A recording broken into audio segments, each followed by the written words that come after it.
क्या प्रधानमंत्री नरेंद्र मोदी का जादू अब खत्म होने जा रहा है और कर्नाटक बीजेपी में भगदड़ क्यों मची हुई है? क्या ये बदलाव के संकेत हैं या कोई और माजरा है? ये जो सारे सवाल हैं, इन सभी सवालों के जवाब को हम आगे वीडियो में खोजने की कोशिश करेंगे। नमस्कार, मेरा नाम है नवीन कुमार नंदन और आप देख रहे हैं नेशनल दस्तक। कर्नाटक में विधानसभा चुनाव होने वाले हैं और भारतीय जनता पार्टी की मुश्किलें कम होने का नाम नहीं ले रही हैं। राजनीतिक पंडित हमें लोग कह रहे हैं कि भारतीय जनता पार्टी की विदाई इस बार कर्नाटक से तय है। मैं आपको एनबीटी की खबर दिखा रहा हूं। खबर देखिए आप।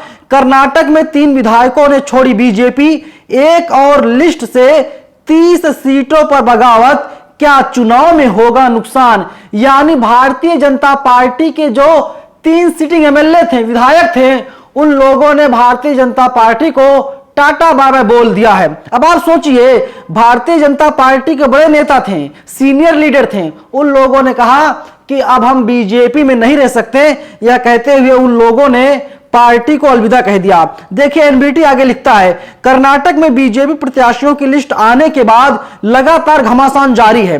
टिकट बंटवारे को लेकर के बीजेपी के 3 और मौजूदा विधायकों ने पार्टी छोड़ करके बगावत का झंडा उठा लिया है।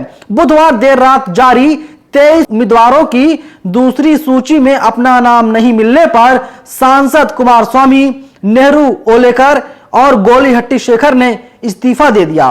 टिकट बंटवारे को लेकर के बढ़ते विद्रोह पर प्रतिक्रिया देते हुए कर्नाटक के मुख्यमंत्री बोम्मई ने कहा, मैं और आला कमान असंतुष्ट उम्मीदवारों से बात कर रहे हैं और जल्द से जल्द सारी चीजों को सुलझा लिया जाएगा। यहां पर सुलझाने की बात की जा रही है। वहीं देखिए एक आर्टिकल लिखता है, 30 सीटों पर बीजेपी की बगावत। बीजेपी ने अब तक कुल 224 सीटों में से 212 सीटों के लिए उम्मीदवारों की घोषणा की है।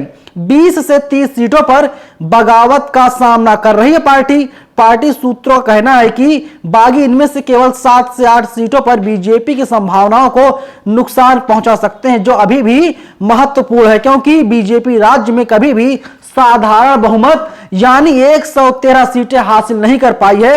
हालांकि टिकट से वंचित होने पर इच्छुक उम्मीदवारों के लिए यह असामान्य नहीं है। वहां पर जोड़ गठजोड़ की सरकार चल रही थी, लेकिन अब हो क्या रहा साहब? हो यही रहा है कि जो सिटिंग एमएलए थे, सिटिंग विधायक थे, उन लोगों ने पार्टी को अलविदा कह दिया है। बसवराज बोम्मई साहब मुख्यमंत्री थे। अब जब दिल्ली से कहा गया बताइए पार्टी नेता क्यों छोड़ रहे हैं, विधायक पार्टी को टाटा बाबा क्यों बोल रहे हैं, तो बसवराज बोम्मई साहब के पास कोई जवाब नहीं था। बसवराज बोम्मई साहब ने कहा, देखिए जो लोग चले गए हैं और जो लोग प्लान कर रहे हैं पार्टी से जाने का, हम उनसे बातचीत करेंगे और हम कोई ना कोई बीच का रास्ता निकालने की कोशिश करेंगे।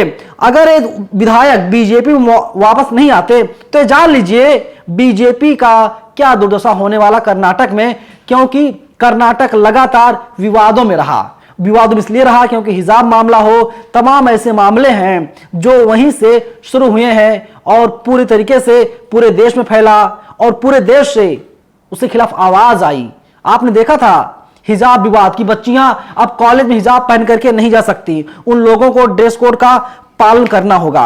वहीं देखिए एनबीटी आगे लिखता है, यह शायद पहली बार है कि कर्नाटक बीजेपी को इतने बड़े पैमाने पर विद्रोह का सामना करना पड़ रहा है। पार्टी ने 18 मौजूदा विधायकों, 2 एमएलसी और 1 दर्जन से अधिक पूर्व विधायकों को टिकट देने से इनकार कर दिया है, जो टिकट पर नजर गड़ाए हुए हैं।